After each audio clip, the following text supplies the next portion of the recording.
Hello and welcome to the Build with Bear Workshop. My name is Pat Bear and I'm here to build a model kit. I'm also here to hang out with all of you. And I'm going to start things off by throwing the Bear Cave, the Lego, the site, the Tier 2 blue emote into chat. If you are currently a subscriber, you can go ahead and throw those emotes in the chat. If you're not yet a subscriber, you can say hi. You can use other people's emotes. If you feel like being a lurker and you don't feel like saying anything at all, you just want to lurk, that's also okay. If I'm the background noise for your model kit building or your hanging out or you're catching up on other things, if I'm your podcast while you play video games, welcome. Happy to have you here. Ghostfowl is here, and we've got Vash saying, good evening, Pat. Is the build going to be at 3 times speed? And the answer to that is no. No. If you're watching the VOD of this, you could make it faster, I guess, if you wanted to do that. But, I can't. I won't. Can't stop, won't stop. But yes, I get the reference. Lashbrook is here. Lord Crashing is here saying, hey, Pat. Hey to you. Welcome. We are currently at, boom, 26 out of 40 subscribers. The goal is 40. I shut up about it at 40. If you want to become a subscriber, you could do that now. And you could also gift a sub. You could be the first person this month to gift somebody a subscription. So if you want to do that, you could do that. And there is a promotion happening right now through the 18th that I don't get a cut of anything, except it means that if you did it with me, I would get subscribers, and that would be good. So up until the 19th of this month, if you are a new subscriber or you gift a sub, you can get 3 months of Apple TV Plus, which would be nice. That would be nice for you. I mean, just to have it, because why not? You get caught up in a bunch of stuff that you were like, oh yeah, I heard good things or whatever. Or like, forget in 4 months that you did that and then pay a whole month and you're like, fuck, I forgot to cancel this because I don't have Rocket money or whatever. Also not a sponsor. Nothing is sponsored here. I did find out that I am going to be playing a video game for the first time ever. For free. I am next week, I am getting a code for a game that we will play on the 20th because the game comes out on the 15th, but I got to wait for it to come out. So we'll do it on that Tuesday. So that's nice. It is a music game. It has been described to me as a, like, oh God, what did they say? What do they call it? They call it like a roguelike, but for music, and it sounded intriguing, and again, was free, so at least I will check that out. But that's not what I'm going to do tonight. What I'm going to do tonight is work on a model kit. So let's get going on that. We are starting Char's Gelgoog. We're doing the high grade of it. This kit was released in, I don't remember, let me look. This is a kit from the year 2006. 2006. And I believe the parts are 2006. Yeah, this is 2006 kit. Good beam sabers here. Good fun color for the beam. I'm sorry, like the beam bow, basically. And we will get to building some of that stuff soon. Oh, we got it here. Lord Crashton wants me to hit the dance button. And Vash subscribed at tier 1. Currently on a 2-month streak saying, hey, Garma, do you read me? Blame this on the misfortune of your birth. Indeed. Thank you so much. Also, I did see that Lashbrook does want me to hit the dance button, which Lord Crashington wants me to hit the dance button. Lashbrook wrote something, but right now we need to throw the Bear Cave, the Lego, the site, the Tier 2 blue emote in chat, and thank Vash for subscribing there. Really appreciate that. We're currently at 27 subscribers. We are on our way to the big 4-0, so thank you very much. Enjoy the emotes, enjoy not seeing ads before the stream starts, all of those things, and thank you very much. I will hit the dance button. Thank you for using your channel points for me to do this, which I will right now.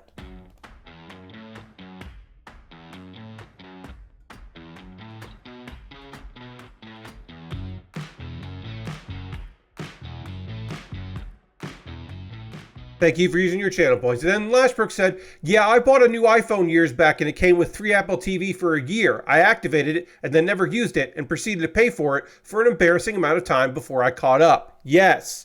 I keep I have canceled. Um, uh, um, I did the 6 months for $1 a month deal with Peacock, and I'm like, I'm gonna fucking forget about that. So I just canceled it, and I still have the deal. It won't cancel until it wants to, charge me full price again.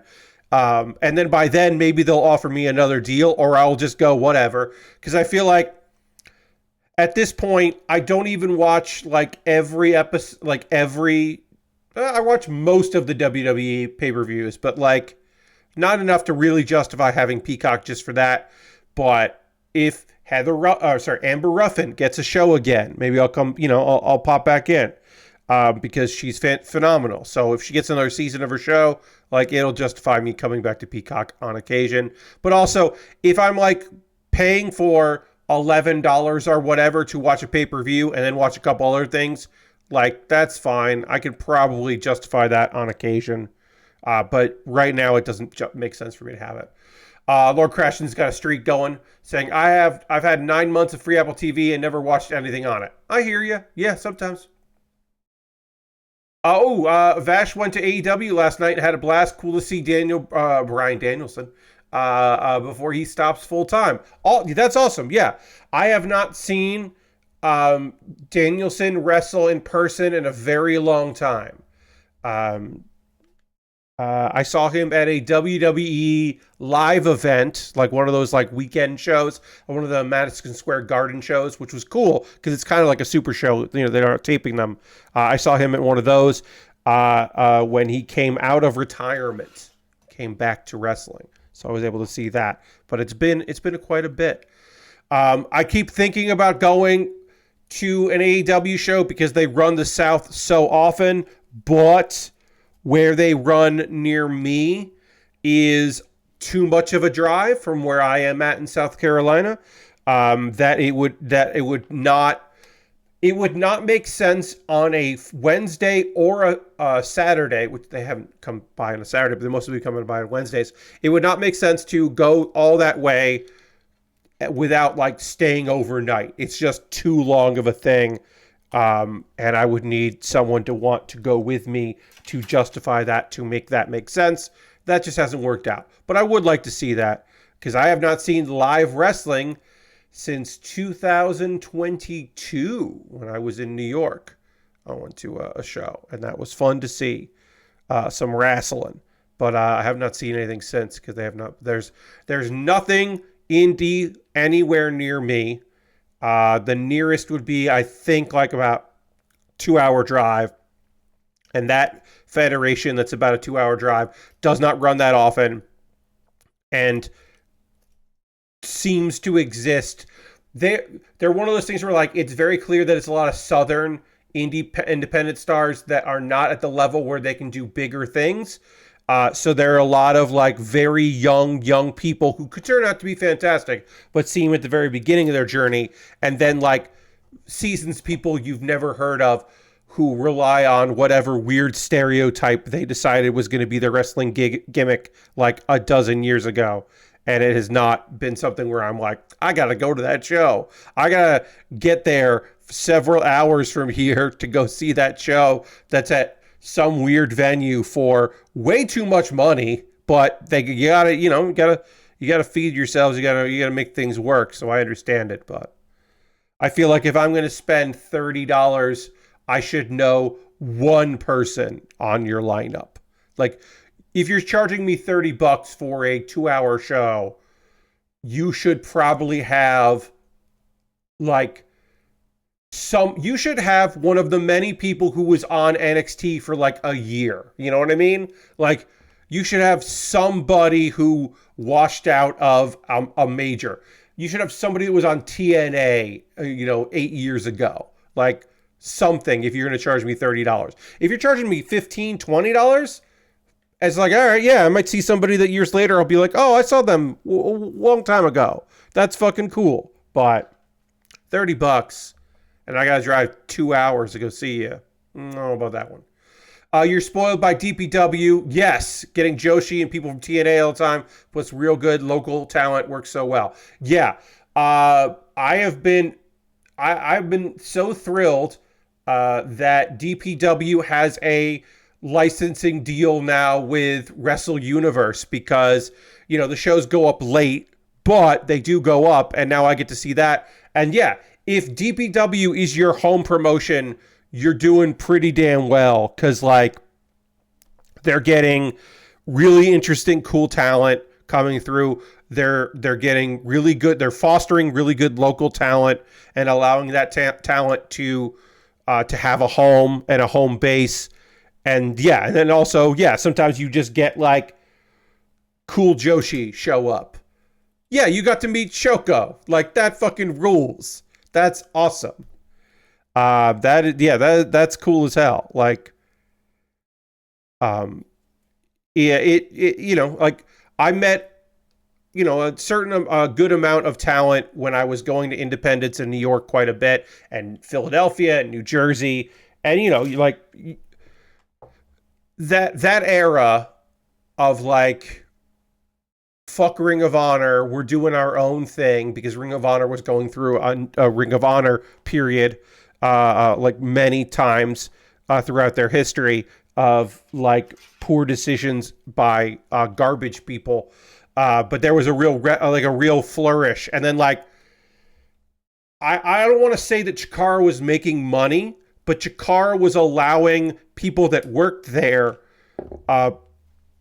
to make money in other places because they were getting name recognition.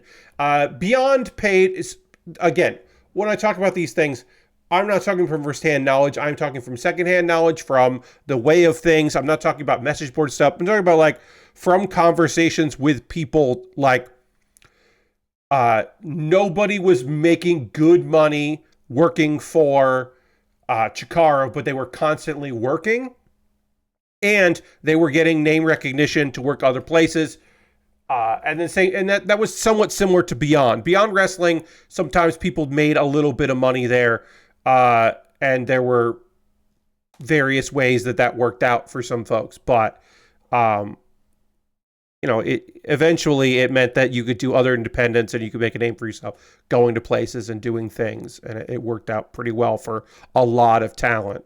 But yeah, you would get international folks coming through, especially in New York. It just made sense to come in, or New Jersey or whatever, and do like 8 shows. Like, now it's a weird point where you're bringing in Shoko from Tokyo Joshi Pro Wrestling to do a show and then go back, right?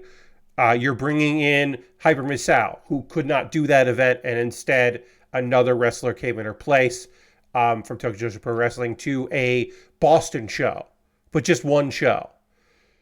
It often was somebody would sponsor a wrestler to come over to the United States, and that wrestler would like negotiate to like, hey, but then don't send my return ticket should be like in a month and I'll figure it out, right? Like, now, if there are residencies like Miyu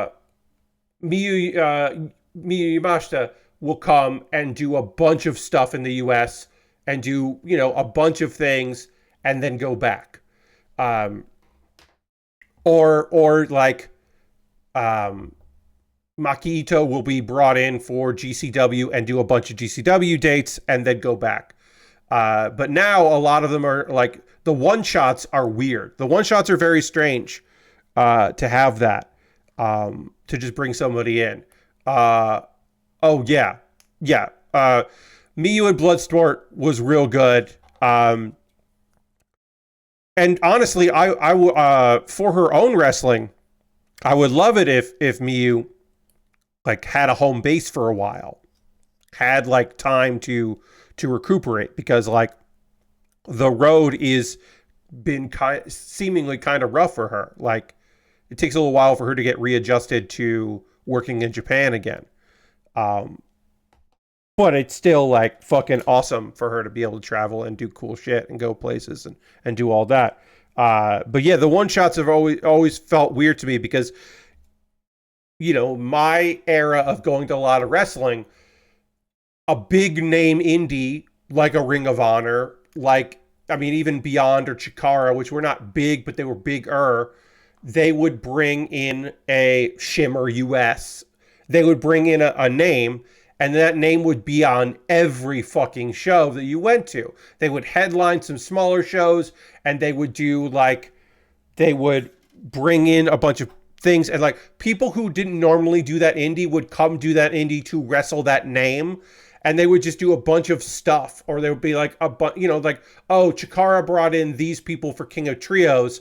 While they're here, while this team from Marvelous is here, they're also going to be doing 3 other shows in Philly, and they're going to Pittsburgh, and they're going to Jersey, and they're going to do 2 nights in New York, and they're going, oh, somebody convinced them to go to New Hampshire.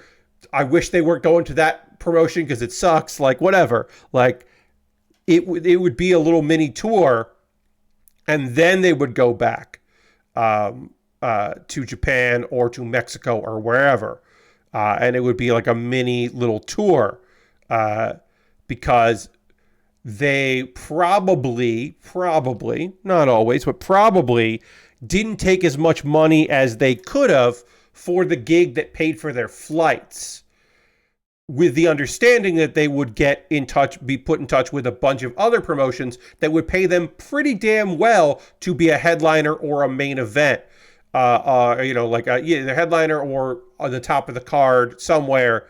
And that would kind of justify the fact that they didn't take that sweet of a deal just to get them out there.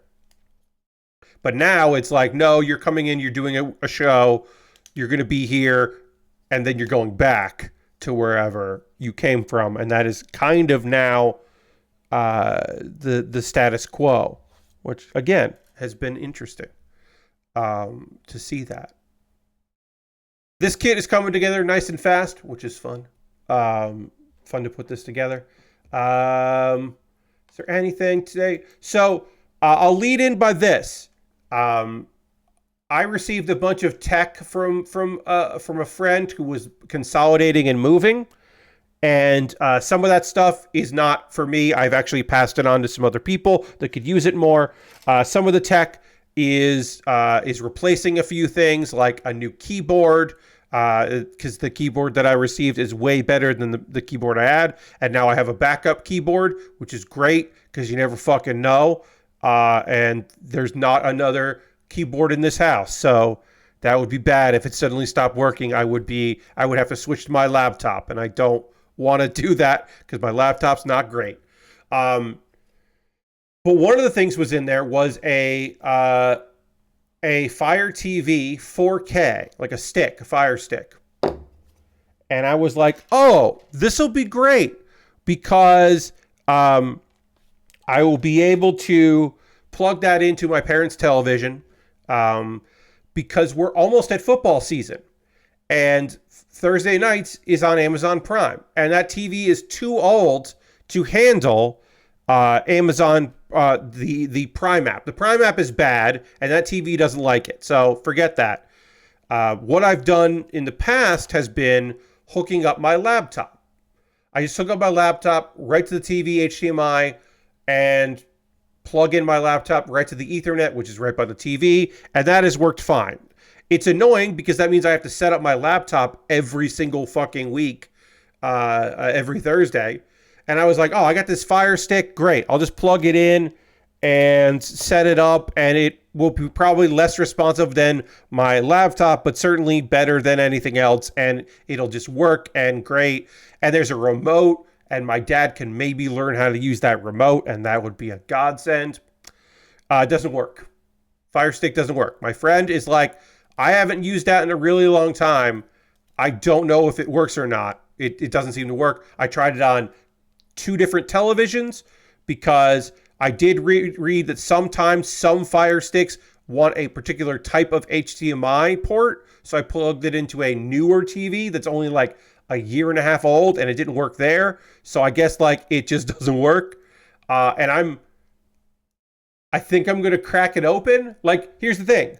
What am I going to do when I crack it open? Nothing. I'm going to look at it and go, okay, what's going on with this? I'll look for like blown resistors. I don't have anything to take readings. If like a wire got snapped, I don't have a soldering kit. So like There's nothing I can do at all. Like literally, if there was theoretically something that could be done to fix this Fire Stick, I can't do it. I just think I might crack it open because I want to look inside of it. You know what I mean? I don't know. Um, I looked online. I looked at all the tips and tricks to get it to work again. It's non-responsive. Something's up. I don't know. Again, it was free. I didn't buy this. It was gifted to me along with some other tech. I just thought it could solve a problem. It cannot solve the problem that I would like it to solve, which is annoying. As you might imagine, it is a frustrating bit of business where I was like, oh, this will solve a problem that I have. And it's like, no, it won't. Problem unsolved. One thing I could do if I really wanted to is I could take on Thursdays, I could take my Chromecast Ultra. I have a Chromecast Ultra. I got it. There was a period there where if you had YouTube Premium or YouTube Red, as it was called for a while, you could get a Chromecast Ultra for free, along with Stadia. Like you got like 6 months of Stadia or whatever, because they were really trying to push Stadia for a hot second there. I did never end up using the Stadia. I didn't use the remote, the controller. I sent that to a friend, but I use that all the time. I just log in with my phone and use it. So I could theoretically do that. I could just hook that up and then leave my phone in there and then have Amazon Prime running on my phone, sending it out to the TV. And that actually might work better than that won't work as well as my laptop, but it might work. I theoretically could do that. And I bring up the Chromecast, one, because that's something I could do. And two, because Google's killing the Chromecast, everybody. I don't know if you've seen this. Have you heard about this thing? But yeah, Google is killing the Chromecast in favor of the Google TV streamer, the thin oval-shaped thing with a remote that they are now pushing as their replacement for the Chromecast. So the Chromecast, you could say, is like a Fire TV competitor, which I think is a fine comparison to make. This new device is a Apple TV, the competitor. The Google TV streamer is meant to be the alternative to Apple TV, which, if you need a set-top box, just get that. Honestly, just get the Apple. Like, that's what everyone says. I can say that from personal experience. For one reason is the Google TV streamer is not much less money and not that great. And also is full of fucking Gemini bullshit. It's AI powered.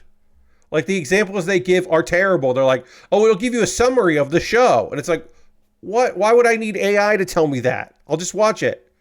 So basically, if you want a Chromecast, they're not going to be making any more of them. They're still selling the Chromecast. So if you want one, you should get one. It seems very foolish of them, but I guess the margins weren't good enough and the growth wasn't exponential, so they got rid of that. AI overviews watching House of Dragon. When selecting a TV show on the Google TV streamer, you'll now get AI-generated boxes that summarize topics like what's it about, what people are saying, what to know. Shit you could Google if you really wanted to do that.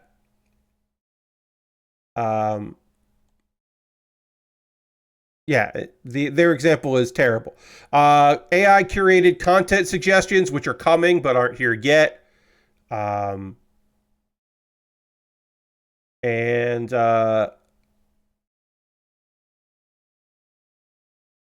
When in ambient mode, you'll be able to generate AI screensavers using voice prompts on the remote. Again, who the fuck wants that? What are you talking about? What is this? Or you can just have your Google Photos. You can link your Google Photos and have that there. So you're not forced to use AI for that one part. And of course, you can't turn any of that shit off. Maybe somebody will figure out a way to turn that shit off, but as of right now, no. So that seems terrible. And then also, it seems like it's not that great of a device, according to various things that I have looked at. But yeah, it's $99 and full of AI bullshit. But apparently, with the Chromecast, they're not changing their support. So if something goes wrong with your Chromecast that you do have in your possession, you can still get it serviced and update. And there will be updates for a while.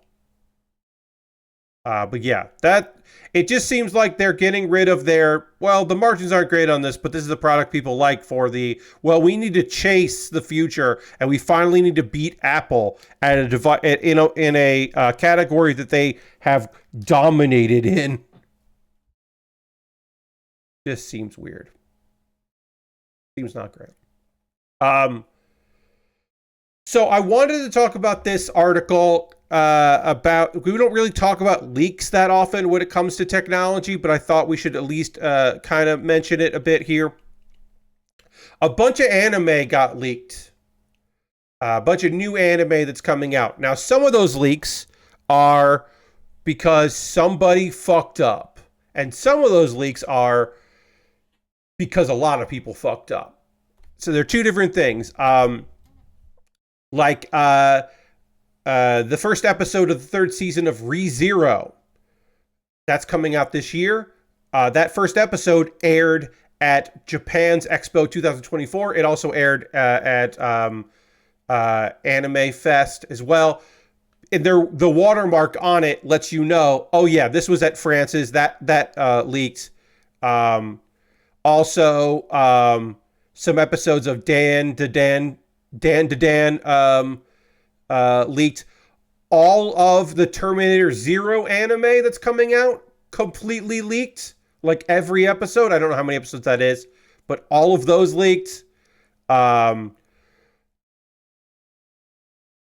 This is kind of wild. So some anime is done, right? Like they usually do shows that coming out, a few episodes are there, right? And then episodes get worked on as the first come in, and it's a progress, and there's like a couple teams working on episodes, and directors come through and all that. It's probably written beforehand, but it's not produced. When you're dealing with Netflix and you're not doing a weekly release, because weekly releases are tied to television, if you are doing a show that Netflix is paying for and Netflix is the only one that's going to have rights, generally you would be doing batches and be done, because Netflix is either going to put all the episodes out at once or put out a bunch of episodes and then do weekly. So apparently, 12 episodes of Ranma 1/2 have been leaked. That's a full, assumedly the full first season of Ranma. Now, there are some things about this that's kind of funny to think about when you think about the fact that Ranma 1/2, obviously a very old anime. This is the new adaptation of it. So like, yeah, I've watched more than 12 episodes of Ranma 1/2, but this is the new one. The first episode was going to screen at Anime NYC this month, but apparently a lot of them are done. And okay, so yeah, it's coming out. Yeah, all right. Ranma 1/2 is actually going to premiere in Japan and then exclusively stream on Netflix after the broadcast. So I guess my apologies there. It looks like that is going to be weekly. It's just they have 12 done, which is wild. So I didn't know anime was produced that far in advance. Lashbrook, so that's the thing. It's generally not. Having 12 episodes done of that show makes me think that maybe they didn't. My guess is, and I don't have proof of this, of course, this is just my theory, is that perhaps Netflix paid for the show to be made with the idea that they were going to be completely exclusive, and then negotiations happened that led to there being a Japanese television broadcast, and they didn't originally have they weren't originally going to be broadcasting that, because otherwise I don't know why you would have 12 episodes in the can for a show. But yeah, a bunch of stuff is just out. It looks like the leaks. A lot of the leaks have watermarks on them, and they are in a low resolution format, and that is generally that kind of thing is for proofs. You are sending out very low quality because you are looking for, are things lined up right? It might be subtitles and placement of things. It might be like for reference. But generally, those low quality things obviously aren't meant to leak out. These are not. These are probably, some of these, I should say, are certainly somebody copied it at the convention, right? Somebody made a copy. It was copied to a hard drive because it was a video file, and did all that. It was, somebody was sent a video with a watermark for the event, and then somebody along the line got access to it. But the Netflix stuff is probably server side. That is probably a server uploaded that someone has gotten access to, or someone's have gotten access to. That's probably what happened.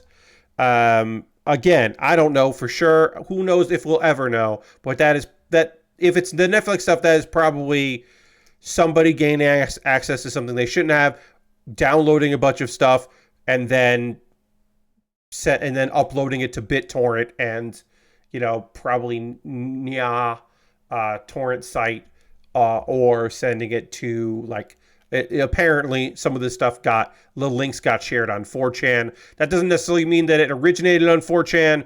That just means that is where a lot of the links were shared, because the anime or the torrent one is still very popular, and that's where people get their torrents seeded, is by posting a link there saying hey, I just uploaded this, and then a bunch of people go and grab it. Classic early 2000s internet DBZ movie downloads at 240 that looked like shit. Yes, Lord Crashington, that was the way for many years that you got your bootleg nonsense.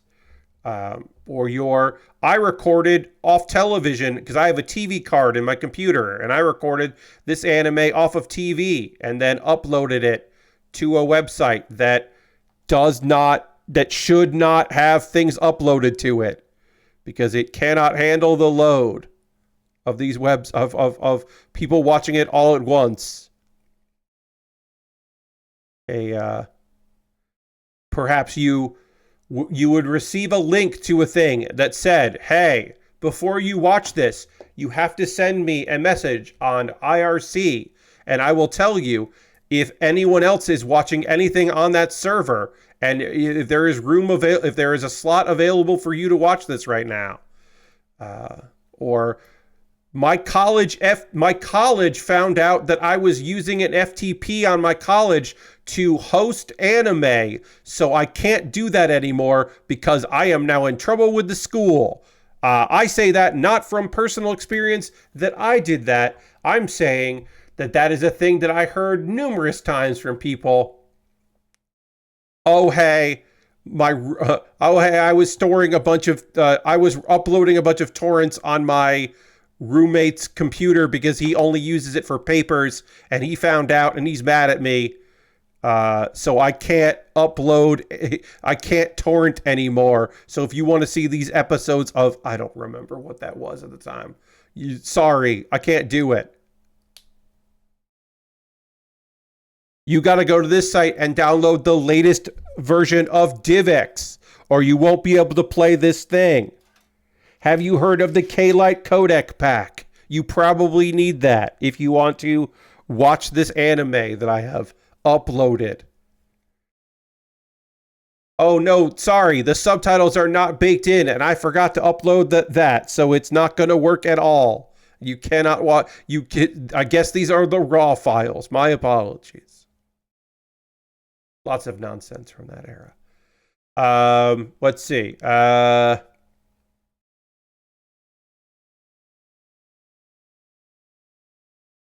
Yep, a bunch, just more.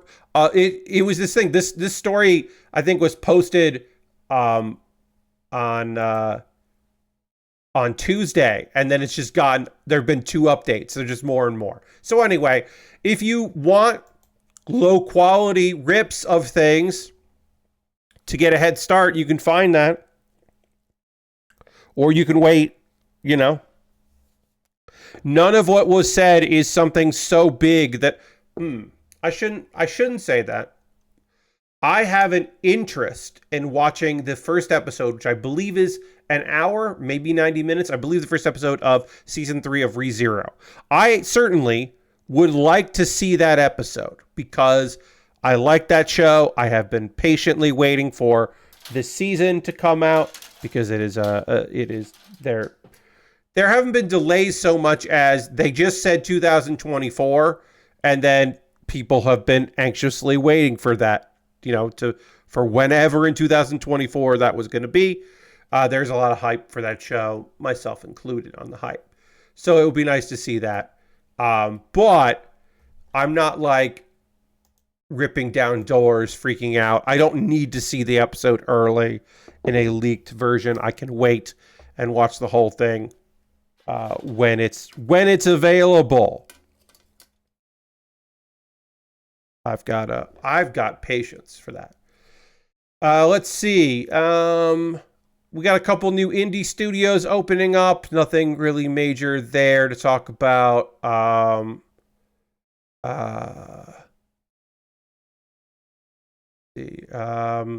Ready at Dawn, the developer Ready at Dawn has been shut down. They were a meta developer that existed way before the Meta Quest.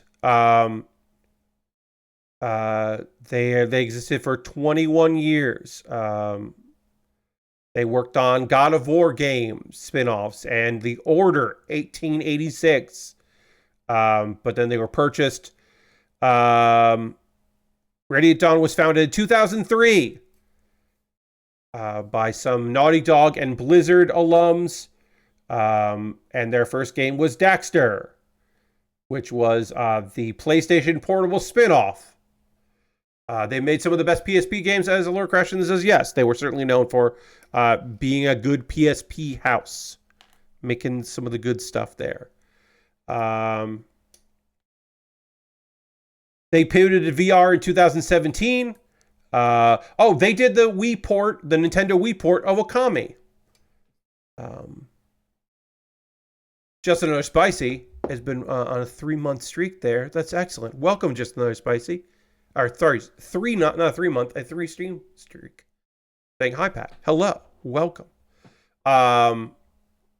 Yes, Vash. The one where the cover image was the one that had the IGN watermark.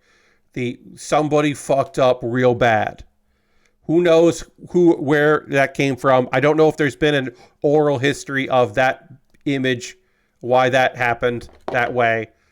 But yeah, there's that certainly is a thing that happened. So yeah, they pivoted.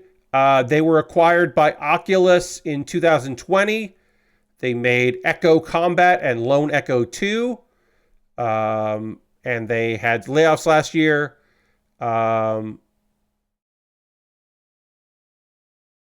were working on other projects for the company that are we will not know the names of unless somebody there decides like, hey, this is what we were working on.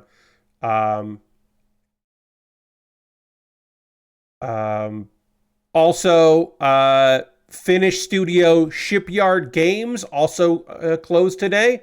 So that is 2 small. These are smaller studios, but they closed today. Finnish developer best known for the game Go City, which I'm not aware of. This is a mobile game. This is a mobile studio that existed for 7 years. And apparently back in May on their Discord, they were like, hey, things are not going great for us. They apparently did let their community know that they were in some trouble there. That they were basically existing purely, they were looking for a new investor because their current investors had finally given up on them. And so things were not looking good for them in May, and they held on until August, looks like.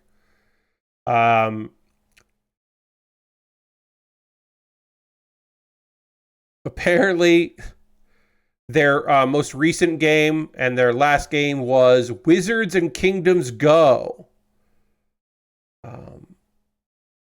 And apparently they launched just to make some money, and it was received that it was pretty bare bones, which they admit. Yep, yeah, it definitely was, but we needed to get it out to see if we could get some income in, because if it was a surprise hit, then they'd be able to continue.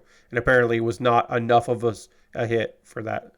But also, that's feels like incredibly wishful thinking, in my opinion. In hindsight, again, after reading an article on Game Developer. We sincerely appreciate so much for all your help. We are very sorry we could not finish the game you all deserve. Unfortunately, often dreams need money to become true, and we ran out of it, which is, yeah, the whole statement is very, practical and like matter of fact in a way that you don't see too often. So it's and I don't know, that's pretty interesting. Apparently they'd gotten a Supercell had invested in a minority stake in the developer back in 2017, and then apparently decided to pull all investment, and they could not get further investment, looks like. Which, yeah, this is a rough time to be looking for that. It's all fucking rough out there. None of it's easy. But yeah, those are two developers that closed their shops today. See if there's anything else we want to go on here.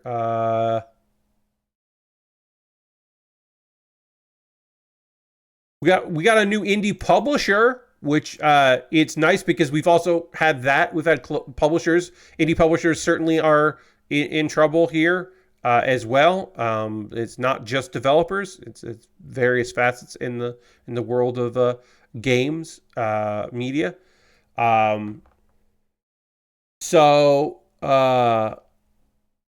Versus Evil's veterans. So there's some people from Versus Evil have started. Oh boy.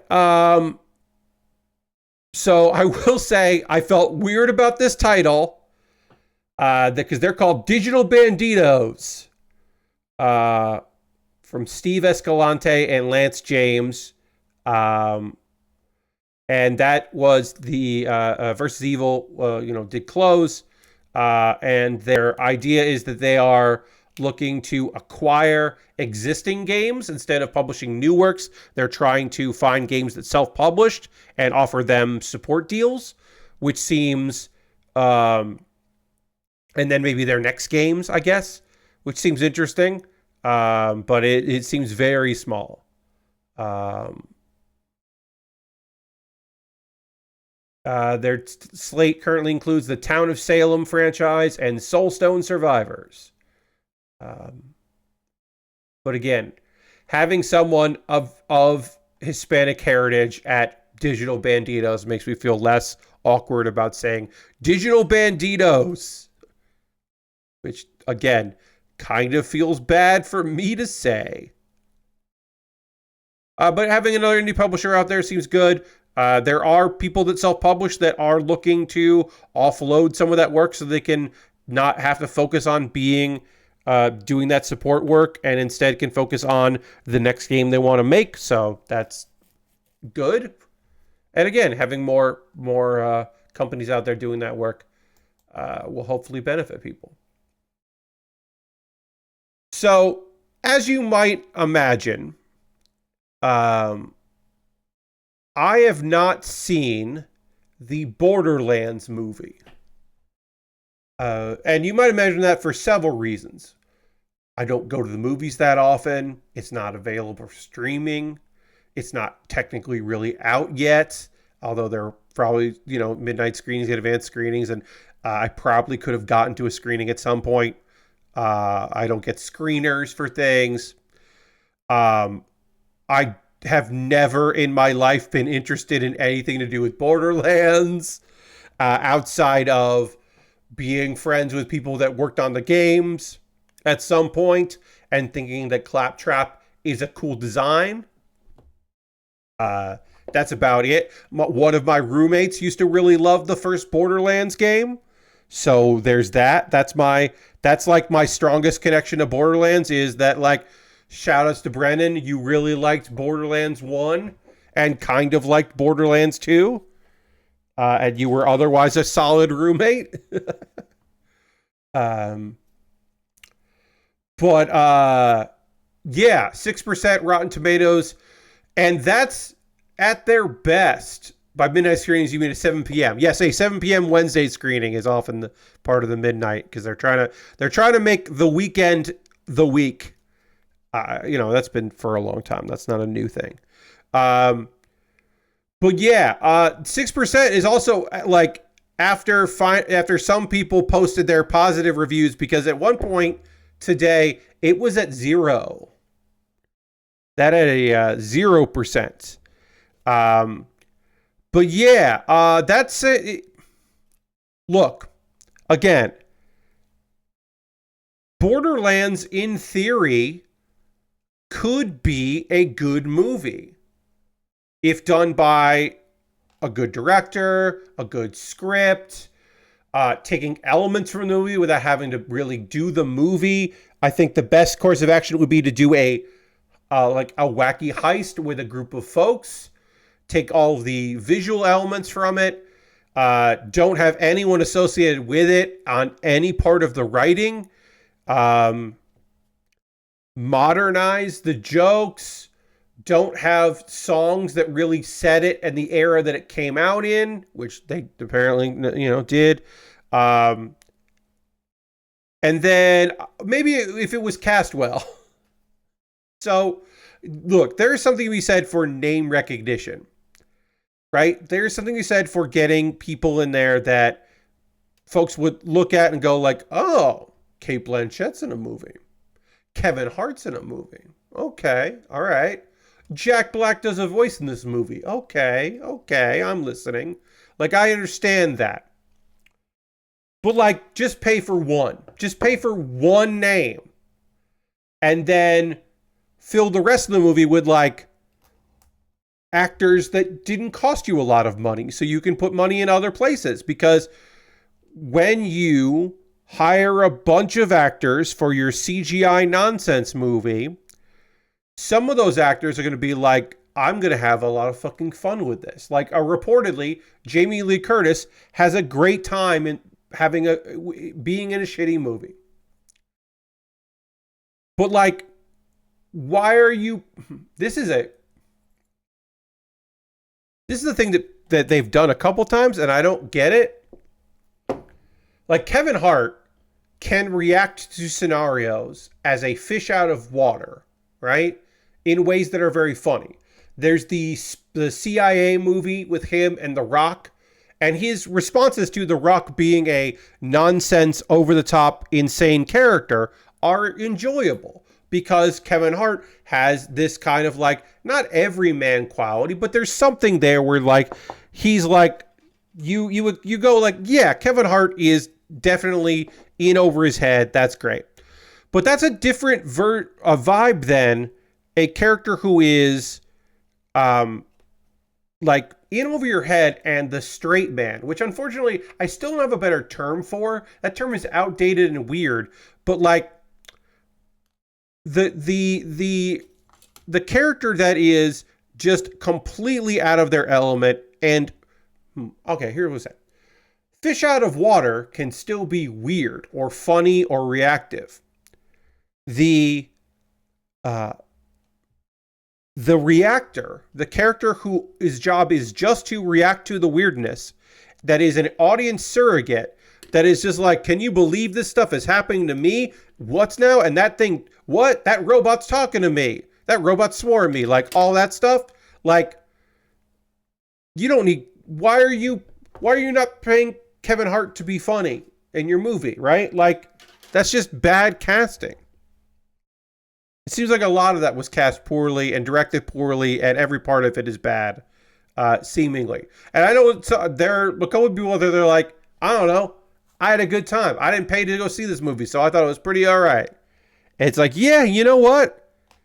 That's I think a viable way to go about it. If you're just like, I don't know, that was my time. That was fine.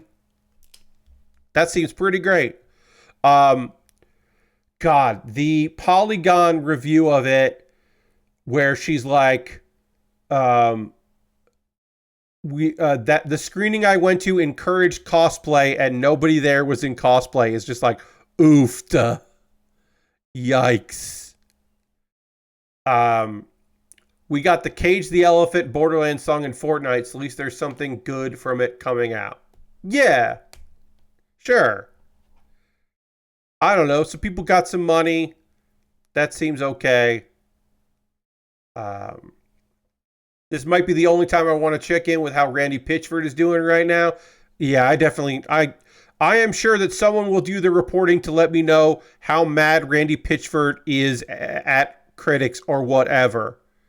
Also, apparently Jack Black is the only person that's doing press for this movie, because Jack Black has had a mild amount of backlash for dumping his lifelong friend and co-conspirator because Kyle made a bad joke. But on the other hand, Jack Black needs to keep making that Mario money, and he's so like, people were like, oh man, we lost Tenacious D for this, and it's like, no, we lost Tenacious D so that he can be Bowser for the next 15 years and just make so much goddamn money. That's why we lost Tenacious D. Also, in 2 years, Tenacious D will be back, and it won't be a fucking problem. Because people don't even remember. The people that remember that Kyle Gass said something bad don't remember what it was in relationship to, because we all collectively moved on from someone shooting at a guy running for president. We all collectively were like, oh yeah, that happens. Which is wild to think about, but is true. Yeah, I don't care what Randy Pitchford is up to, really. I'm like, all my friends that used to work at Gearbox no longer work at Gearbox, and a couple of them still have a lot of love for that place. But again, a couple of them don't get residuals for the voices they did at games because they signed contracts that were bad. And I won't say who that is, but it's more than one person went in to do a voice as a treat, but because the contracts they have, they receive nothing for doing that work and will never receive anything for doing that work, because Gearbox is a family. God, fucking pisses me off so goddamn much. Fucking infuriates me so goddamn much. Hate all that shit. That guy's such a mess that it makes that shooting such a non-story weeks later, which is wild. Yep. It's a non-story. People don't bring it up. They will again. They will at some point. But like, yeah, it's one of those things where just like, Kyle Gass made a joke that wasn't that bad. That was certainly not in good. Like, should he have made that joke? Probably not. When his buddy is making Nintendo money and all that. But like, I don't know. It wasn't a bad joke. Yeah, Lord Crashing. It was probably too soon.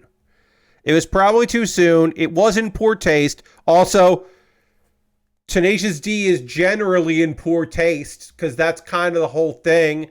It was Jack Black making stuff that he wanted to make on his own terms because he couldn't get the things that he wanted to make shot, so he started making other things, and it's his technically proficient but also not but very crude bands, and you're like, yeah, And then Jack Black has now done a lot of stuff that people would not necessarily know. And then like part of their on purpose, promotional tour stuff was like their cover of Hit Me Baby One More Time. And then you're like, you kind of forget that like, oh yeah, like they just have a lot of like they put out a lot of weird shit over the years. And you're just like, oh yeah, that's Jack Black's comedy duo. That's fun. And you don't remember the part where it's like, I don't know, man. Some of those songs are rough.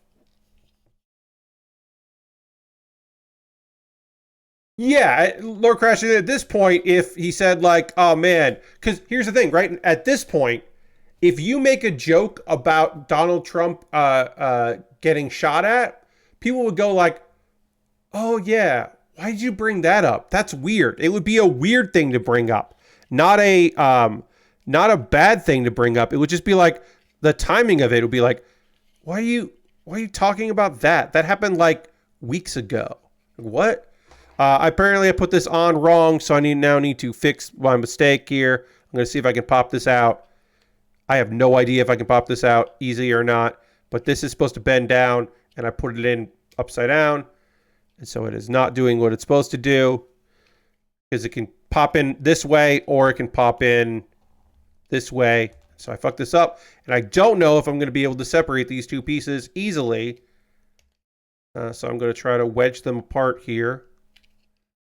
And we'll see if I can actually do that without breaking anything. I can always glue it if I have to. Vesh asks, are you getting Gundam Breaker 4 when it comes out? Did you mess with the beta? No and no. I don't enjoy the Breaker games. I have played, I want to say the second and the third one, and they're not really something I'm particularly interested in. But I also don't play a lot of mech games. I like mechs. I like building. I like a lot of video games for whatever reason. I don't vibe particularly well with them. Into the Breach, I think, is probably my favorite mech game. And that's kind of, it's a genre game with mechs in it. But that's kind of a different genre that has mechs. But yeah, I did not mess around the beta. I guess the last mech game I played was the Gundam Overwatch, the Gundam Evolution. I played some of that when it first was coming out because I have a multiplayer crew and we were trying to find our next game. And that was fun. It wasn't deep. I didn't, I was annoyed that it was going away because I felt like there was more to do with it. Okay, great. I got that. I got this placed in correctly, so I can pop this closed. But, great. So I can do this, and then I can also do that. I now have two options for this. We haven't built the arms yet, but we've built the weapons, which is just weird. I think I'm going to continue here. Because do the beam sabers just pop right in? Yeah, the beam sabers just pop right in. I'm going to do the beam sabers. Or the beam swords here. But yeah, for whatever reason, they want me to build the shield and the gun before I've built the arms. Got to keep putting Gundam games because one will get big at some point. Yes, someday a Gundam game will hit. I don't know. I should have gotten the war game, Super Robot Wars, the last one that had an actual English release and came on Steam. Every once in a while, I think I'm going to get that. Did you see the DBZ MOBA? Lastbrook, I have heard of that, but I have not checked it out. I have not checked out any information about that, but I certainly have heard of it. I'm not particularly a MOBA person myself, but I do like Dragon Ball stuff. So maybe. I've seen people play the Mecha Break PvP game. It looks like it could be a fun time. Oh, yeah. That's cool. Neat.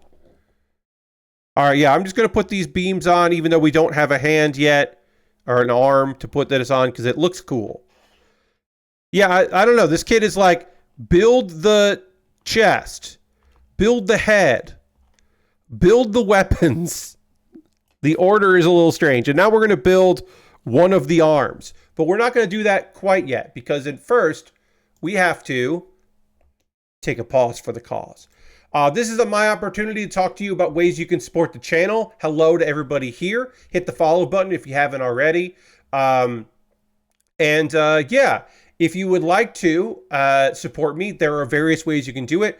All of these various ways cost money other than following, and they're optional, right? Like, I'm not making demands. I'm not trying to guilt trip you in anything. I'm just letting you know that if you would like to support what I do here, there are ways to do that, and I'm going to list a few of them. Oh, nice. You're enjoying Mecha Break? That's cool, Ashbrook. Happy to hear that. First and foremost, if you are currently a subscriber to the Build with Bear workshop, which is what this is, you can throw the Bear Cave Lego, the Scythe, the Tier 2 blue emote in the chat. You can let the people know that's an easy way to support me here through Cash Money or your Prime Gaming token. That's if you have Amazon Prime linked with your Twitch, you get that token. You can use it for anybody. And if you want to use it for me, I would love that.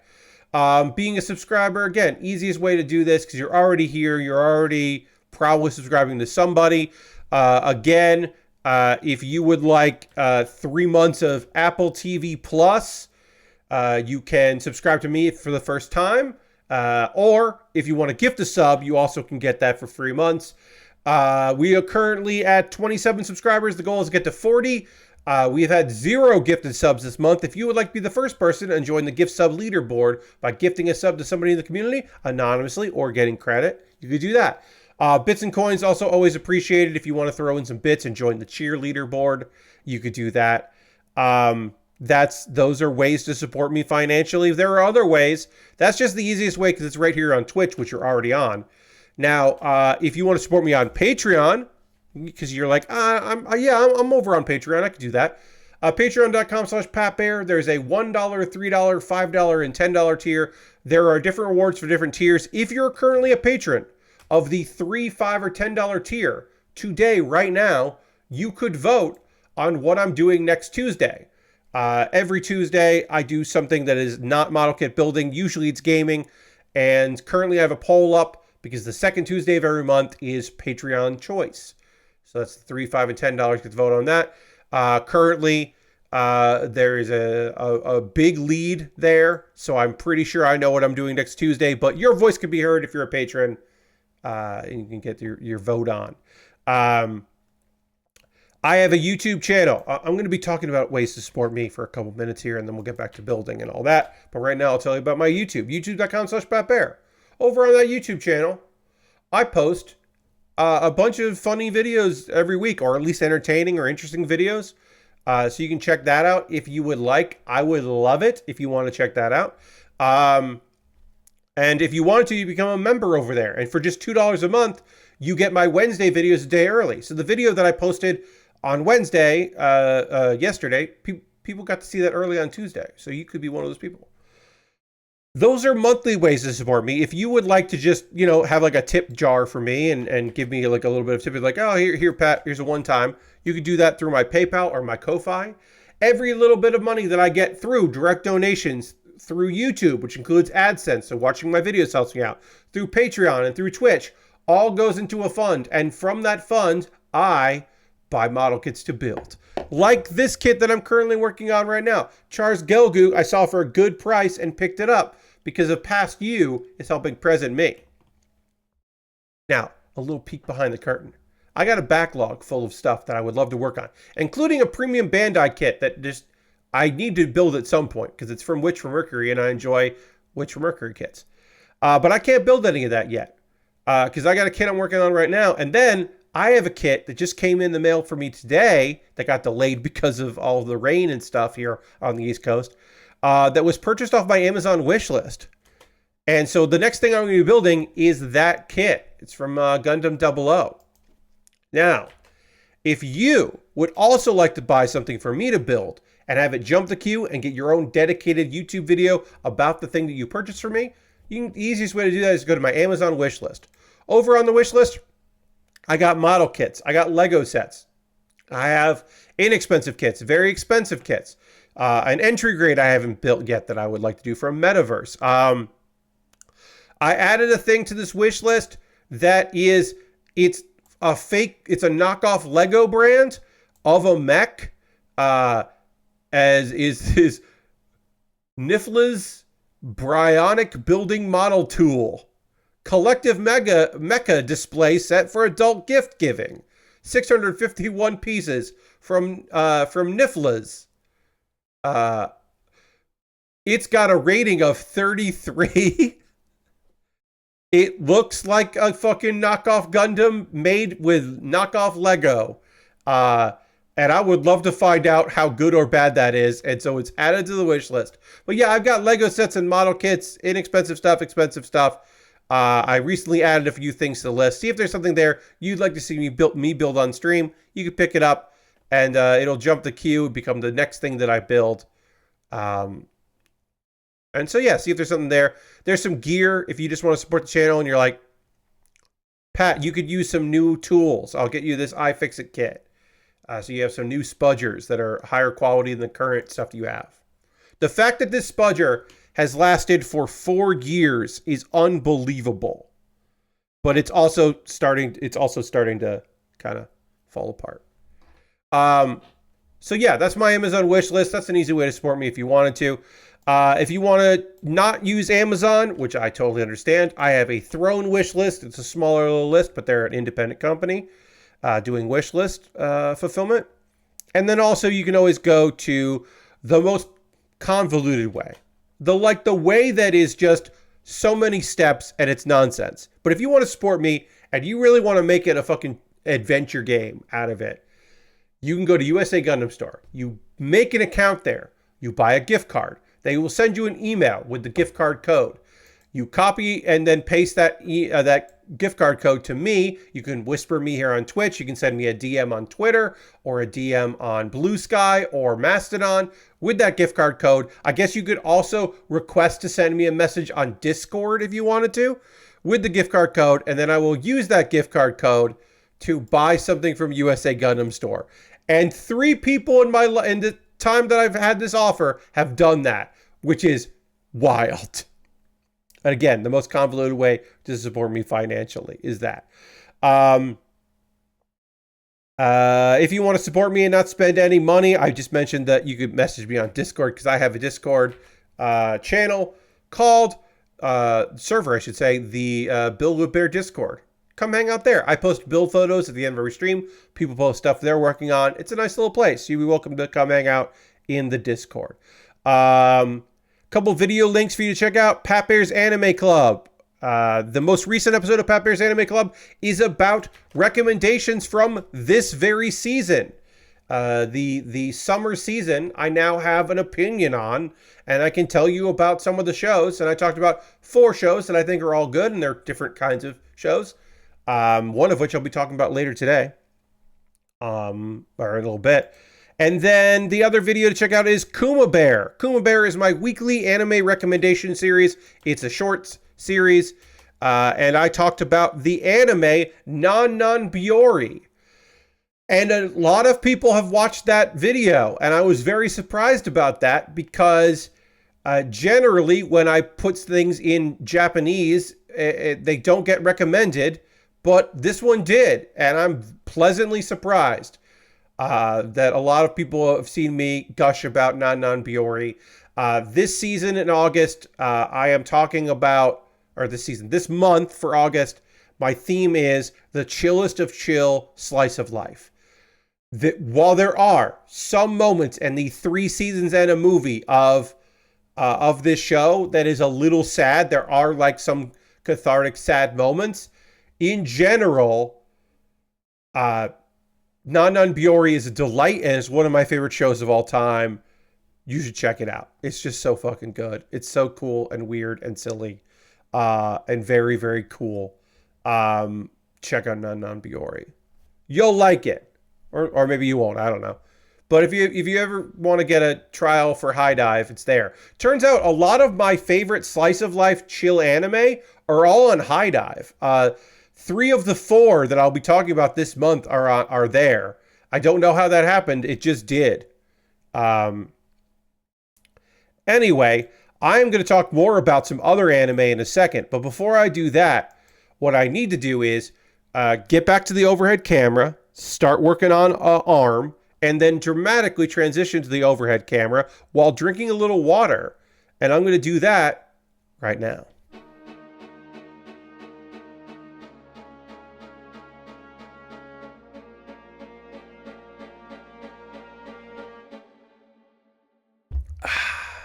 I built in this thing so that I would drink water. It's a built-in moment in the stream for me to do that. And that's important for me because otherwise I won't. Because my hands are busy building things. And I'm thinking of things, talking and reading chat and doing all that. And I get distracted and I don't do what I'm supposed to do, which is to drink water. I might need to build something into the stream where I drink water before that.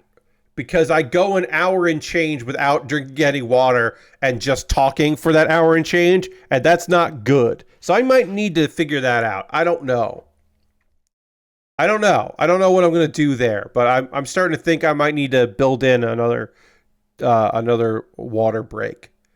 Drinking water is important. It is.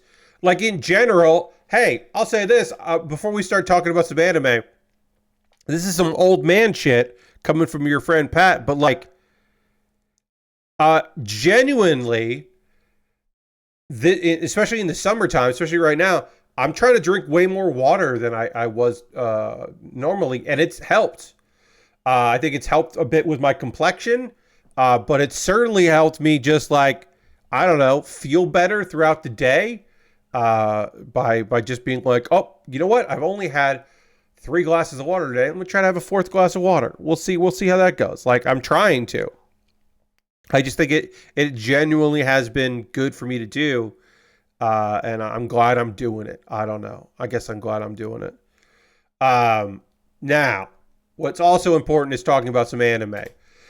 This week's episode of Oshinoko I did not finish yet, so I am waiting till Saturday before I give my review of that episode. So I'm going to get caught up on a show that I've been talking about on the show that I talked about on my favorite shows of the 4 shows to watch for this summer season. Dahlia and Bloom. I talked about the first 3 episodes of Dahlia and Bloom, but we'll talk about episodes 4 and 5. I believe episode 6 is coming out this weekend. So I am caught up, but I'll be quickly behind again. This show is joyful, and so I want to talk about it. It is a fairly slow paced, although they did kind of top load some information so they could get to the good stuff, because it is a slow thing of like, we just in episode 3 introduced the guy who eventually will be the actual real love interest. But it's about a girl that died, got reincarnated. She died over work alone. A lot of her personal relationships have kind of fallen apart, and she's starting fresh, but she's got a passion for making magic tools and a lot of creativity, and she's trying to like get out of her funk because she could wallow in depression of her father passing away, and it was supposed to be out of mutual respect, but her relationship she was in fell apart. But in episode 3, at the end of episode 3, finds out, oh, the girl that like took her future husband away from her, her fiance away from her, is probably clearly manipulating him. And so it's probably a good idea that she got out while she could. And at the end of the episode, she decides she's going to travel a bit. She's going to do some sightseeing around. She's been cooped up too long, and also he was very controlling, and now she's like kind of free-spirited a bit. And she comes across at the end of episode 3 a knight who has been wounded, and that knight is Wolfred of the Monster Suppression Squad, and so he answers to the king. I should say at this point she is because it's easier to travel around. She is disguised as a young man instead of being her usual lady self. Because it's just easier to not have to deal with annoying things if people think that you are a gentleman. So So she is in disguise right now. Um, she's healed him with some potions. They make camp so that he can get the blood off his clothes and kind of recuperate a bit before they try to travel. Uh, he learns that Dahlia is an artificer, which means she makes magical items and such. That's her job. Let's see, 29 D29 is right here. Um, uh, and so he's like, "Hey, you ever make a magic sword?" And she's just like, "No, because you need a mage or an alchemist. I just make magic tools, and like a magic sword is like not something I could possibly like. No, I have basically like nah." But apparently there aren't a lot of magic swords out there. It's just he's kind of like he's a nerd about magic. It seems like he's a nerd about magic swords and stuff. Uh, that's the thing he nerds out about. And so he was just like, I don't know, maybe you've thought about it. Um, but apparently there's a lot of criteria, and it's just not gonna work out there. They There's like a little bit of embarrassment because she is still trying to pretend that she's a girl, and he's like, or she's trying to pretend that she's a dude, because she was in disguise and didn't like bother to like let him know what's up. Um, and so there's a little bit of awkwardness there. She's kind of keeping her identity secret. Um, and he's kind of just free flowing because he's just around a dude, like whatever. So it's a little bit of that kind of meet cute silliness. They return to the city, and she kind of forgets about it. She's like, I'm not going to run into that guy again. That's fine. This is cool. Turns out her now ex-fiance apparently registered and patented one of her inventions, devices that she was selling for her business, their business, under his own name, just his name. And apparently she like confronts him about it, he like throws in a bunch of fucking bullshit of like, yeah, well, you were never in love with me, and it was just some kind of partnership. Um, and he's like, fine, have the patent back, but hey, guess what? Um, we're not going to be working with my dad's company that I'm inheriting. We're not going to work with you anymore. And he's doing that, I guess, to like shut her down or to punish her. I guess it's very clear that like he's not thinking with his head, because at the very least her company would bring them in a lot of money, and also he royally fucked her over, and so maybe being a fucking dickbag is not the way to go at this time, but he's not thinking clearly. I'm also not doing this properly. As always, friends, a reminder: when you're working on model kits and something feels wrong, and it's like, I feels like I have to put all my weight behind to get this done. It could be an instance where you're doing it wrong. So that's always worth looking at. Like, is this actually D8? Like, it's worth looking to see, like, is this the right piece? Okay, that is D8. So, but yeah, sometimes it's worth looking to go like, hey, this doesn't feel right. Am I doing this correctly or not? And it is worth looking at. So this will be...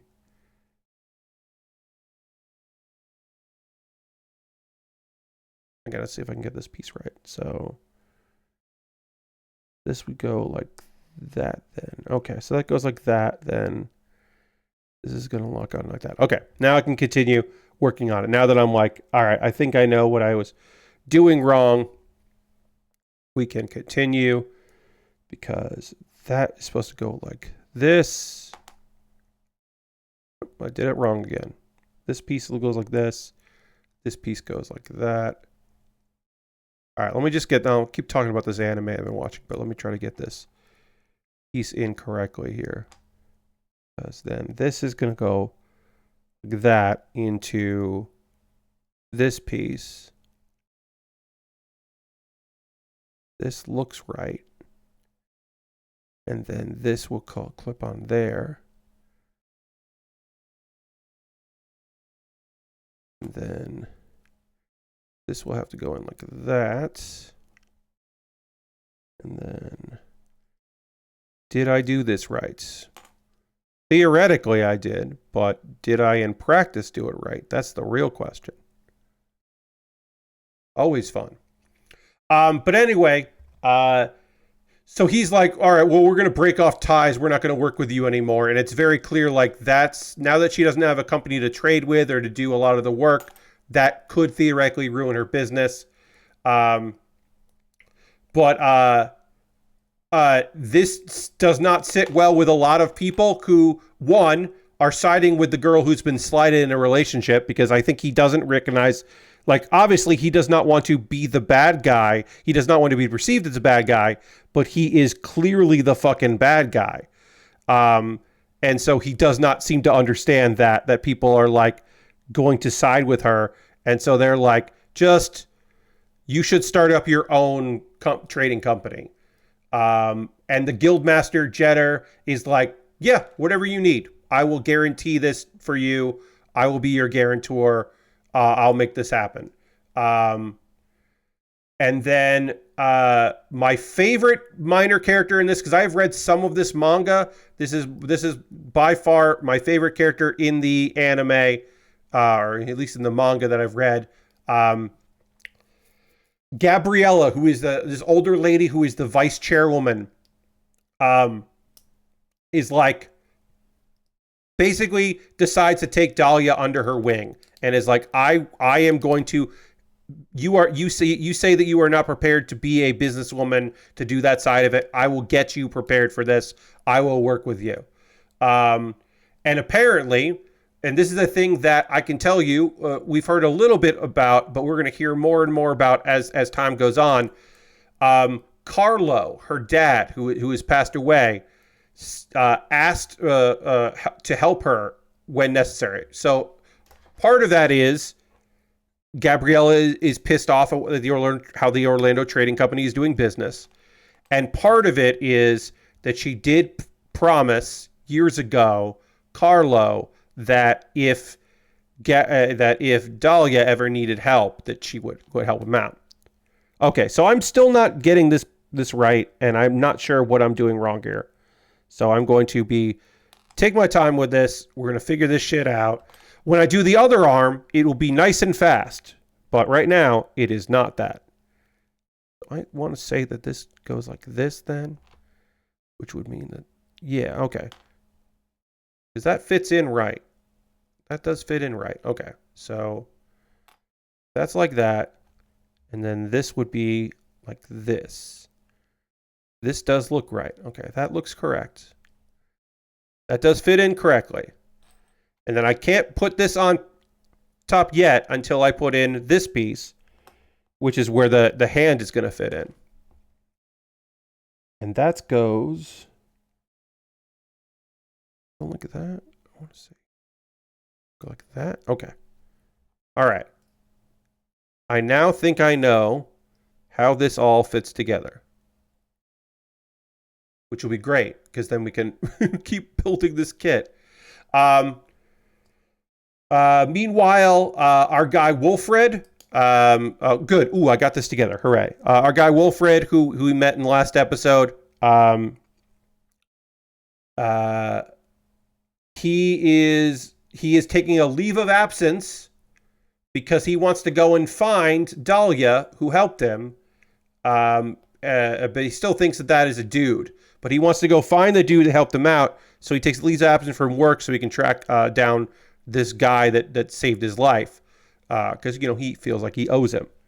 Okay, great. I got this arm done. This part of the arm took forever. But hopefully when I do the other part of the other arm on there, the left arm, I will feel way better about that and feel more confident. So that was episode 4. Again, we got a little bit of the meet cute, but we got more of the like day-to-day stuff. The introduction of Gabriella, who is again one of my favorite characters, because she is just like this ballsy, frank, older lady.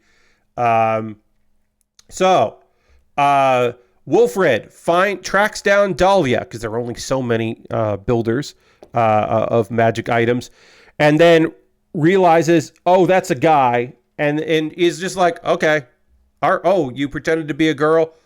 You're a girl pretending to be a guy? Sure, whatever. I still want to thank you for saving my life. So, like, let me take you out to lunch. Um, and can you believe it? They're out to lunch. This is a very nice thing that's happening. Who do they fucking run into?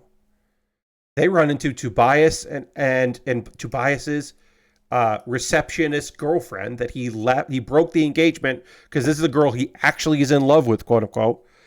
So that's why he left his fiance. And they try to make a scene. She's just like, hey, I'm so sorry that this happened, blah, blah, blah. Just trying to embarrass her, to make themselves feel better, because I am sure that he is getting heat at his job for being a fucking dickbag. Also, you may remember from a previous episode of this thing that it was discovered that the day that he broke off the engagement, he was sleeping with his new girlfriend in the bed that they were supposed to be sharing in the future. So then Wolfred introduces himself to basically, like, he just goes like, oh, she's really uncomfortable. I know what I'll do. I don't do that. He says later, he doesn't do shit like this, but he's just like, hey, what's up? I'm Wolfred. I'm the son of the Earl of Water and a royal knight. He's the son of a lord, apparently, which Dahlia didn't know. Dahlia knew that he was a knight, but, like, didn't realize Dahlia is currently out to lunch with a big... she saved the life of a guy that's a big fucking deal. And so then they're like, you know what? We got interrupted. We're going to go to a different place. You can stay here and eat here. And they take off. But apparently, he has no... So he explains a little bit about himself. Yes, he is from a noble family, but he is the youngest son, and he has no magical ability, so he was expected... Like, he's not going to be part of the family going forward. So that's why he got into working in the army and studying to be a knight and doing all that. They're talking still a little bit about magic spells and stuff. And like, she doesn't have magic, but she can craft things. Like, that's her bread and butter is that element. So they start talking about a bunch of things, and she starts thinking about, like, maybe you could put spells on a sword without needing being a mage or needing alchemy. She starts, like, hypothesizing, because that's how her nerd brain works, is all that stuff. She gets really fucking into it. And then Wilfred's like, hey, I could get an in. Do you want to go to a magic shop that's for nobles? Like, I can get us into this place, the Goddess's Right Eye.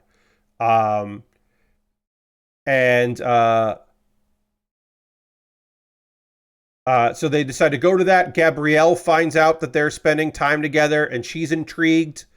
And we meet Baron Oswald Zola, the proprietor of said place, who is apparently an old friend of Carlo, her dad. And once again, Oswald, this guy owes a great debt to Carlo, and apparently the debt payment was, if my daughter ever needs help, please help her. And they talk about the specifics. They start nerding out about stuff, because apparently, and this is cool, and he doesn't quite recognize this,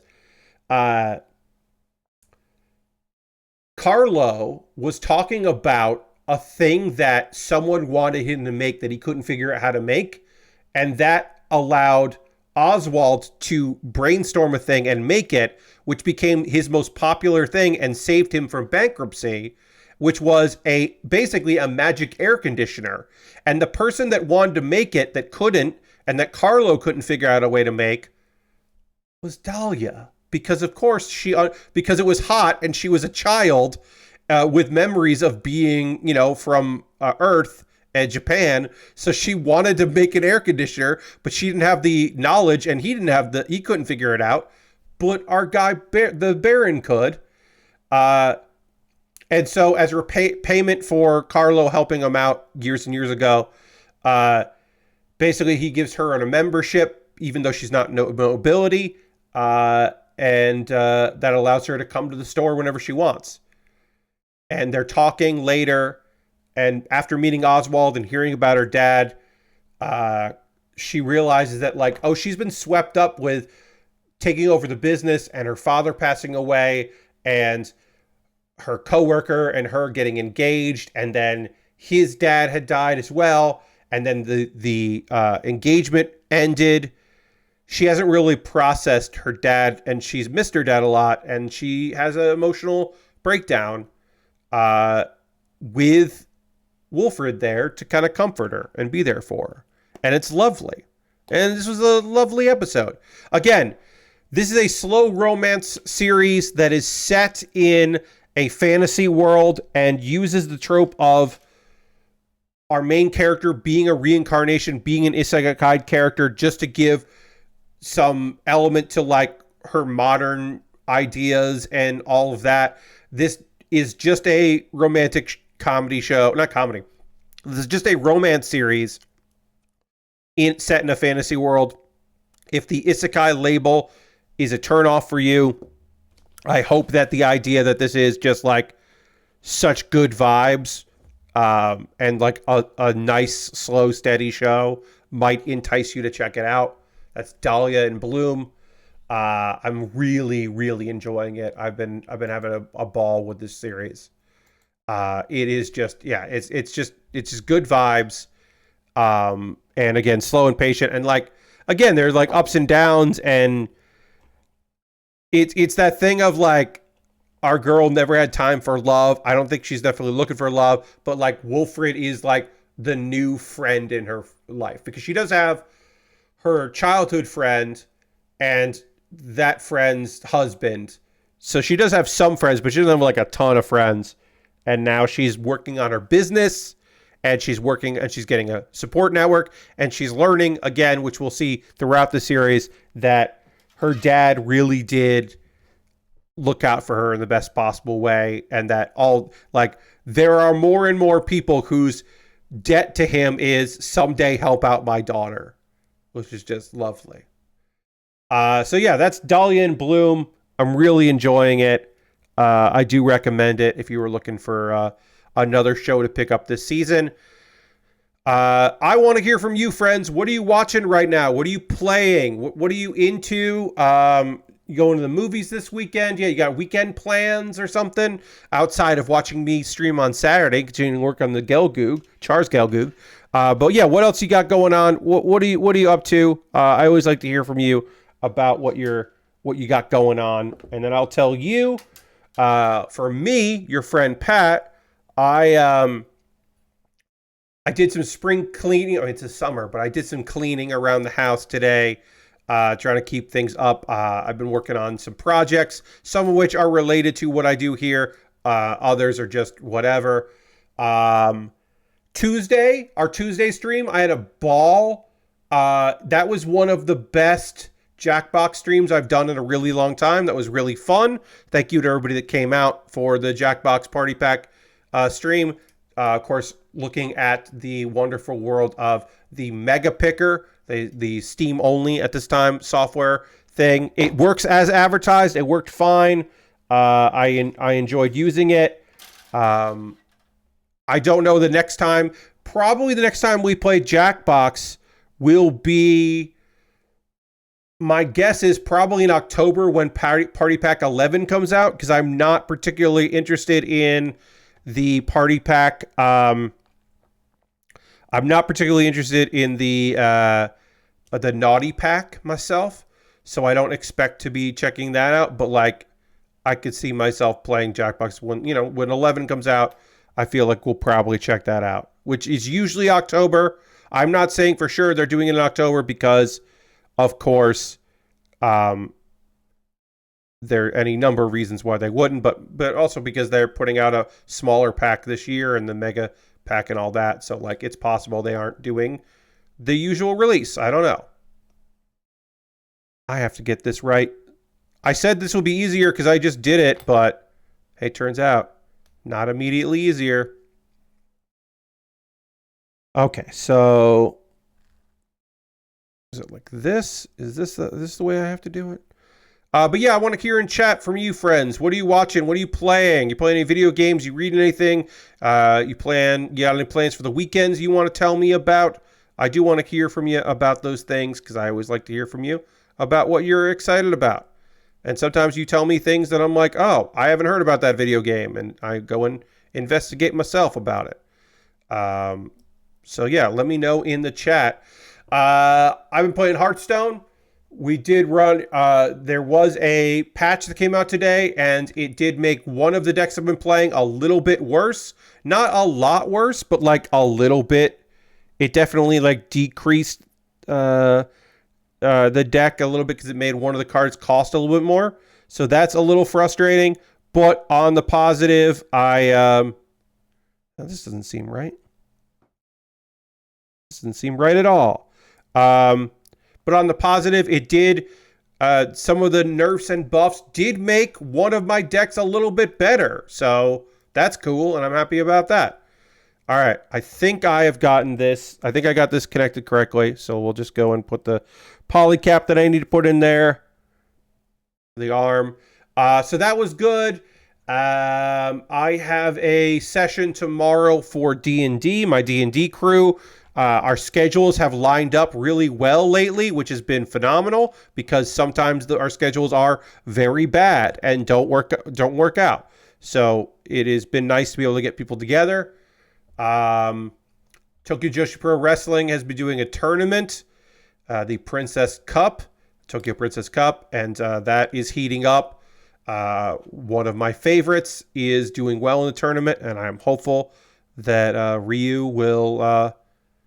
that Aniki will win the whole thing. I don't think she's gonna win the whole thing, but I want her to win the whole thing because it would be neat. I think it's probably going to be one of the there are 3 Yukis in the tournament. It would of 6 women in the tournament currently, there are 3 women named Yuki. I feel like the odds of a Yuki winning are pretty good, but I don't know, but like generally whoever wins is probably getting a title shot. So I'm like, well, maybe it's Kamiyu. Maybe it's Yuki Aino. I kind of don't want it to be Yuki Arai because she's already a champion and she won't be around much because she's also an idol, like an active, current, signed, busy idol. And I'm like, I like her, but she hasn't really gotten better. She's like good. She just hasn't really improved because she doesn't have the time dedicate to be a wrestler because she's also an active idol and like just fucking busy. So like, I don't know. I'm like, So I'm pulling for Ryu Mizunami, who is not an active member of the roster, but a freelancer. But I think it would be fucking cool. And then we would get the champ versus Ryo Aniki in there, and that would be fucking neat and cool. Because she's awesome. They didn't have me do one of the hands here, but they are going to have me do the other hand, which is weird, and I might jump ahead once I'm done with this to do that. But let's get the rest of this arm together. I need A pieces here for the hands, and then B for the kind of connector there. But yeah, I should probably just build the other hand and go ahead with it. I'll just look forward and find it. Lord Crashington says, I was watching the original Pokemon series that's on Netflix since I never really watched any of that regularly, so it's nice to see how much of a mess Ash was early on. I know we got Charmander from a real piece of shit that abandoned him on a rock. Yes. A lot of the early Pokemon, like, you think that he was just like, oh, I found this Pokemon and I fought it a bunch, and then like we had mutual respect, but a lot of it was just like, this animal had trauma and I'm trying to be the better man. And also there are just so many episodes that are like, well, I think Pikachu's finally starting to like me. It just like takes so long for Pikachu to come on board, which is so funny. But yeah, a bunch of the early Pokemon stuff is just like Ash trying to fucking figure this shit out, make it work. And he does. Spoiler, he does figure it out. Lord Crashton says, I got Cat Quest 3. That is a nice improvement over the first 2 games with a good mix of pirate puns to the usual cat puns. Nice. Yeah. I feel like I played like an hour of Cat Quest and said, this is neat, and then didn't play it or think about it ever again until you brought up Cat Quest. But I feel like, yeah, that game kind of came and went.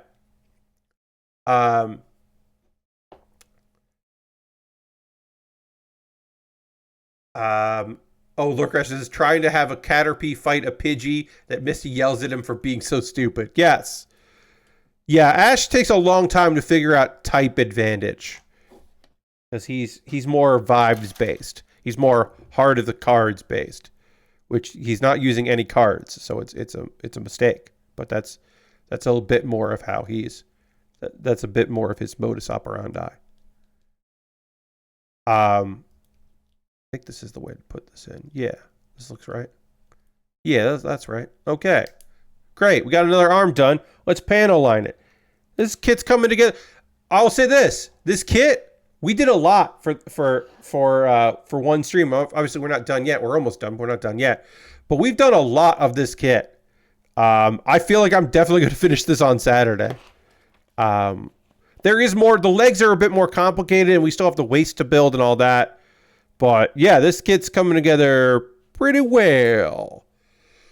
Lashbrook says, I already talked about Mecha Breaker. I keep saying Mech Breaker. It's Mecha Break. You checked out Mecha Break. I think that game will probably last longer than just on the back of horny anime girls. Okay, yeah. I watched a Michael Mann movie today, Manhunter, that I had no idea was an adaptation of the Hannibal Lecter book, Red Dragon. Brian Cox played Hannibal. Yes, Manhunter. Yeah, that is an adaptation. Yeah. It's been years since I watched Manhunter, but I remember very much enjoying it. But yeah, that is before Silence of the Lambs, the movie, and then they were like, "Oh shit, we gotta make Red Dragon. This Manhunter movie isn't part of the canon. We gotta redo that." You think that? Yeah, I couldn't see what you were talking about. Mecha Break. You think Mecha Break will last longer than Gundam Overwatch because, Gundam Evolution, because there are horny anime girls. Yeah, I didn't know about the horny anime girls. Like I said, I haven't paid attention at all to Mecha Break, but that generally does make things work better. Gets some amount of attention is anime ladies that can move the needle. Not always, but it can. It doesn't always work, but it can. This weekend, like I said, I'm going to play some D&D tomorrow. Excited for that. I don't have much else going on. Watching some wrestling tomorrow night with some friends via Discord. Watch together and chat about the wrestling. That's always nice. I look forward to that. Jeff Gersman's going to look at some NES games and rank them, do the science on some NES games, and I'll be there for that. I'm going to the dump, the recycling and trash center, because it has been raining all week, so I have not been able to go, and the trash has been piling up. So we're going tomorrow before it rains again, but it's not going to be like storming raining, so that's good. But yeah, I'll go to the dump to get rid of the trash that's been piling up in the house. That's not exciting, but that is a thing I'm doing. The next episode of Kuma Baer has already been recorded and uploaded because I do them 2 at a time, which is awesome. So that means I do not have anything to record this weekend. Today I recorded a mailbag video because I did get a new kit in the mail off my wish list, which I talked about earlier. That video I did today, and those videos don't take much time because it's pretty easy to open up the thing and talk about it a little bit and thank the person that bought it. Thanks, Anne. Anne, you got this far because you watched the VODs until they conclude, which is wild. But thank you, Anne, for that Tell you now. There's a video coming out tomorrow. I already told you because you wanted to know if it got delivered, because that originally this model kit was supposed to arrive on Sunday and got delayed. It was supposed to go through Amazon delivery on Sunday, but the storm stuff really fucked everything up, and it never arrived at the distribution center, although it said it did, and then it just couldn't get on a fucking vehicle until today. So, but it did arrive. So thanks, Anne. So yeah, that's nice. I got that. But yeah, I don't have to record any videos this weekend, which is awesome. I do need to think about what my next episode of Pat Baer's Anime Club is going to be. I do have 2 ideas that I have written down. One of which doesn't require much like research. Again, I don't have to record this until next Saturday, so I have time to figure things out. One that I think would probably require a little bit of research, and the other one that is just like I just have to remind myself about some things. I probably need to do a little more. I need like 1 or 2 more examples of the 2 ideas I have are weirdest and worst reveals in anime. These are like plot reveals, so I have to change the name of it. I need to include plot in there, so I think it would be weirdest and worst plot reveals in anime. Because not like premise, right? Because I've done that before. Like, oh, this show isn't a sequel to an anime. It's actually a retelling of the anime from an alternate reality. Or this show is a cute slice of life, but also all of them are hallucinating this cuteness. So they are not dealing with the reality that their school is overrun with zombies. Like, okay, like there's some different anime out there. I got to build the shoulders before I can clearly attach this, but we'll finish that there. Let me just jump and build the other arm, because for whatever reason they didn't want to build this hand before this, so we'll just do that now, and that'll be the last thing we do on this. So weirdest and worst plot reveals in anime. I kind of want to save that because one of my examples is a manga thing and hasn't happened yet. Because Dr. Stone ends fucking really stupid in my opinion. But that's a manga spoiler, so I need more examples because right now I only have 2 and I need like 4 probably, maybe 3 if I really want to rant about them, but I kind of want to like have that. I don't know. Like I said, that video requires more research on my part to nail. And then the other video I want to do is the joy of being anime only. And that is more of an essay that I already have some good examples of that. And that one could make some people mad, but I think it's a fine idea for a video. It's just a simple premise of like, look, this shit, yeah, you didn't like this interpretation, you didn't like how this went, you didn't like they skipped all this stuff. I'm anime only, buddy. It worked out great for me. Because there is some kind of like beautiful freedom of being like, if it's good, so here's the thing, if it's bad, and then manga watchers are like, or manga readers are like, you got to read the manga because it fixes the mistakes. Okay.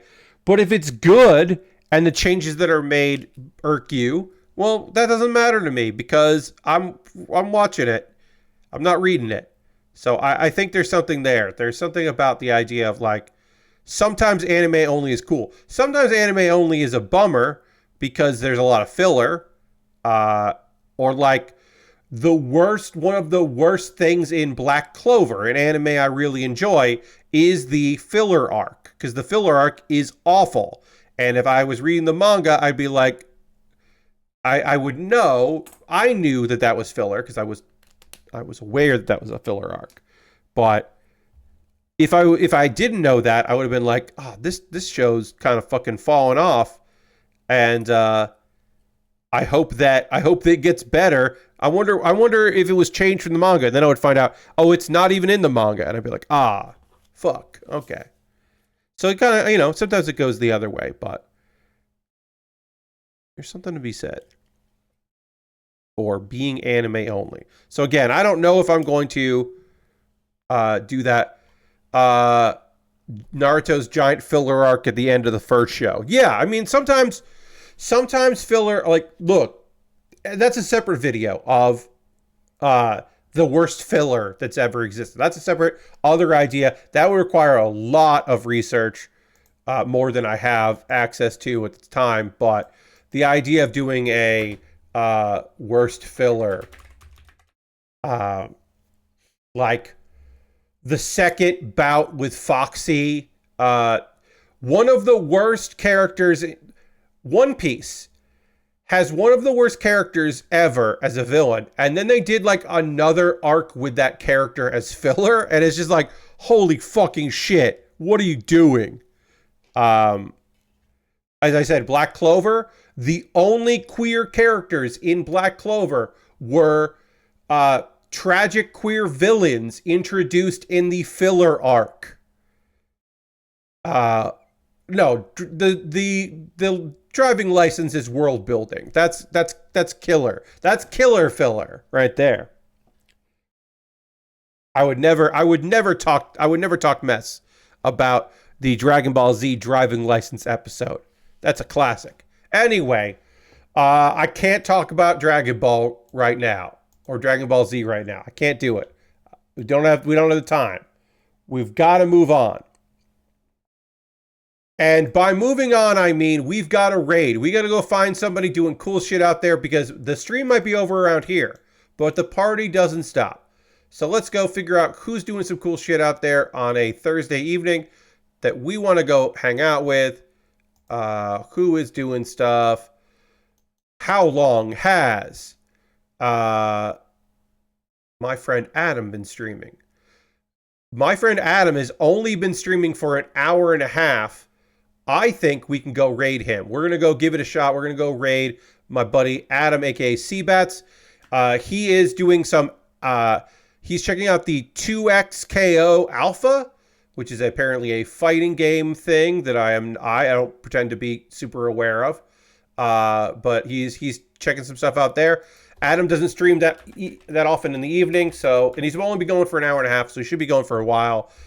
So let's go hang out with Adam as he checks out this fighting game in an alpha form, and you can find out more about this fighting game.